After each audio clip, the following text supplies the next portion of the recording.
biggest professional tip that I can give you is like all about acoustics, because in your room at home, you're listening probably in an untreated room.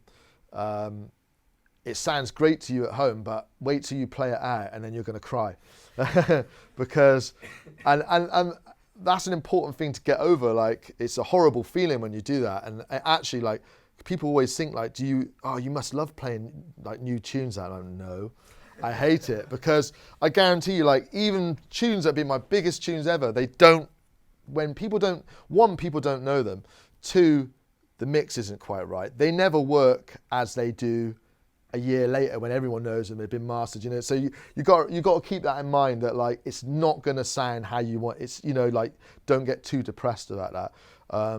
But a lot of it's to do with acoustics. And like one thing I learned when I did a demo, I did about 10 tracks for Hospital, and I sent them to them in 2005. They were like, yeah, we like the tracks, but the drums are terrible. And I'm like, what? The drums are amazing. They sound great in my room.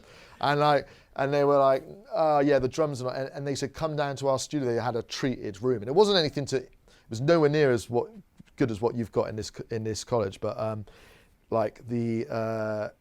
I could suddenly hear, I was like, oh yeah, the drums do sound terrible. And that's the difference between being in a treated room. So like, that's probably my like top tip would be to, like, while you guys have got access in this college, make your tracks at home, feel really good about them, but they have access to the studios, right? You can mix your stuff down in one of the treated rooms on the monitors and get it right. And that makes a big difference, you know, because you can hear what's going on.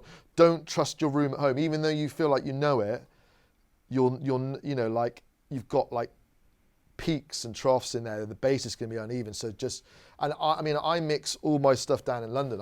I write everything in my studio in Bath, but I mix most of it in London because I just don't trust my room. It's that final finishing thing, and it's good to hear it in another room. But yeah, that's like one of the best tips I can give you. And once you leave a college, you're gonna have to start hiring studios, but it's worth it when you find something that works for you, you know. And actually, again, we were talking about, and before you came in, I was talking about Chris about another studio that I hired to mix something down. It was a remix for Plan B, and I've been mixing down in another studio. And I was really happy with it, but that was already booked. So I just took a punt and booked this other studio in Bath. And I like worked about 12 hours on this mix down, and the studio looked incredible. Like, you'd be like, oh, this is an impressive studio. And then I sent it off to the label, and they said, yeah, we love the mix, but can you mix it down? I'm like, what? I've just mixed it down. Like, you know.